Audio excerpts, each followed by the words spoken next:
dos posibles voluntades que tú hagas en tu vida. O haces la voluntad de Dios o haces la tuya. Y la tuya, dice según 1 Pedro 4:2, es vivir bajo la carne y bajo tus concupiscencias. Pero nosotros hemos creado algo nuevo. Nosotros decimos, Señor, el 50% de mi voluntad es tuya y el otro 50% es mía. Eso no existe en el reino de Dios. O es 100% de la voluntad de Dios o es el 0% de la voluntad de Dios. Y mucha gente viene a la iglesia y dice, Señor, el 80% de tu voluntad la voy a hacer. Pero hay algunos hombres que de repente tienen 2 mujeres y ese 20% de tu voluntad te puede llevar al infierno. Entonces muchas veces la gente dice, no, Señor, yo voy a hacer el 80% de voluntad. Y de repente conseguimos a hermanas que quieren quitarle el marido a otra hermana. ¿Ah? Entonces, y conseguimos muchas veces hermanos que dicen, yo nunca voy a ser pastor, nunca voy a ser predicador. Es verdad, no todos fuimos llamados a ser pastores o predicadores, pero sí fuimos llamados a algo. Donde tú trabajas, donde tú estudias, donde tú vives, tú fuiste llamado a hacer la voluntad en la tierra como es en el cielo. No es opcional. No es suficiente, hermanos. No es suficiente que usted agarre una silla, sea diácono o anciano, cualquier funcionario, la limpie y la cargue.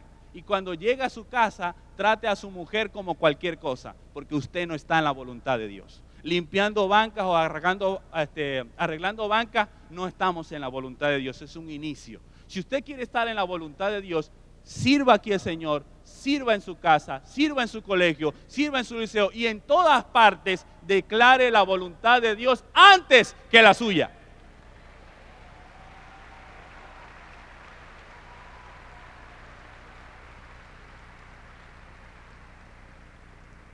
Muy bien, así que en esta mañana le voy a volver a repetir esto. No existe 80% de la voluntad de Dios, 20% la mía. No existe. Dígale a su vecino, eso no existe. O es 100% Dios o soy 100% yo. No existe. Muy bien. Yo quiero decirles algo, hermano. Algo que en realidad a mí me molesta. Yo he escuchado y he leído algunas calcomanías detrás de los carros que dice, prueba a Jesucristo y verás. Para mí eso es lo más horrible que he leído. ¿Por qué? Porque Jesús no es una opción. Jesús es la única oportunidad de que el ser humano sea salvo. Jesús no es una Coca-Cola, Jesús no es una torta. Jesús es el único que puede dar vida eterna. Así que no hay que probarlo, hay que aceptarlo.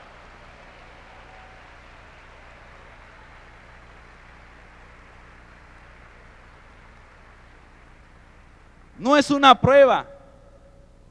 Jesús es todo. Hermanos, si tú estás en esta iglesia y todavía sigues haciendo tu voluntad, te voy a decir algo. Tener información en la cabeza sobre Dios es religión. Hacer la voluntad de Dios antes que la tuya es cristianismo. Lo voy a decir otra vez eso. Tener su mente llena de información de Dios es religión. Pero hacer la voluntad de Dios antes que la suya es cristianismo. Amén.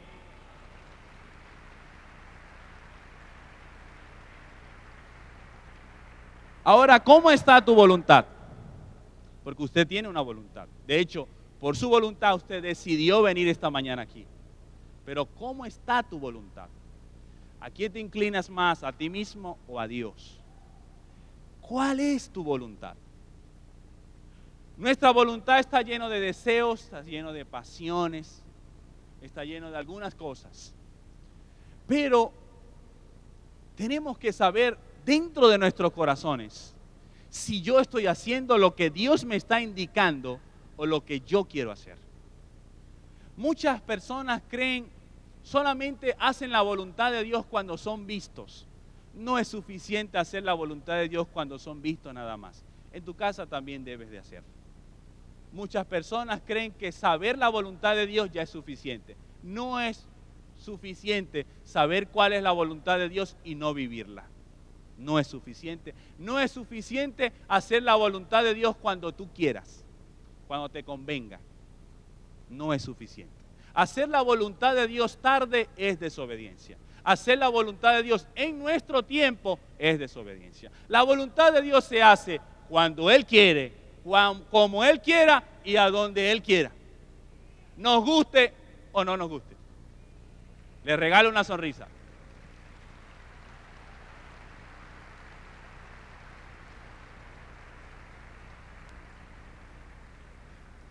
Hemos cometido el error de hemos cambiado esta oración, hermanos.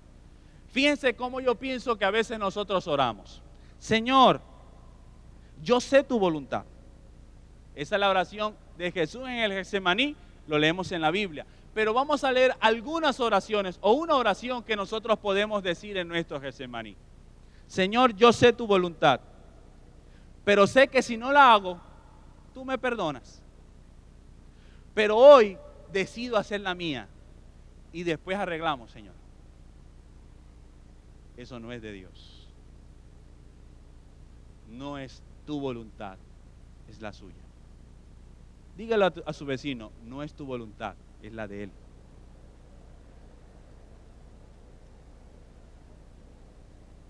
Isaías capítulo 53, versículo 10, dice en la parte B, que en los siervos, la voluntad de Jehová en su mano es prosperada. Entonces, algunos de nosotros, la voluntad de Dios prospera. En otros, la voluntad de Dios se empobrece. La voluntad de Dios prospera en aquellos que hacen la de Él antes que la suya. Yo le pregunto, lo que Dios le ha dicho sobre su vida, sobre su familia, ¿está prosperando o está empobreciendo? Porque si está empobreciendo, usted no es siervo. Pero si está prosperando, vale la pena llamarlo siervo. Los siervos no tienen voluntad, sino la de su amo. Los siervos no tienen voluntad. Y muchas veces yo lo he hecho. Llamamos siervo, siervo, ¿cómo está? Y es una palabra muy fuerte. Porque los siervos no saben lo que van a hacer, sino lo que diga su amo. Ellos lo hacen y punto. Y ser siervo no es solamente estar pendiente de limpiar una silla. Ser siervo es hacer la voluntad de Dios en cualquier lugar y en cualquier momento y con cualquier persona. Eso es ser siervo.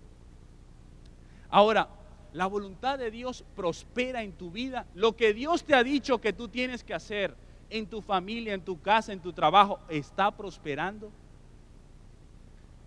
Porque muchas veces nuestra voluntad no está quebrantada delante de Dios. Está erguida. Nuestra voluntad está parada firme delante de Dios. Le decimos, Señor, si tú eres grande, yo aún soy más grande.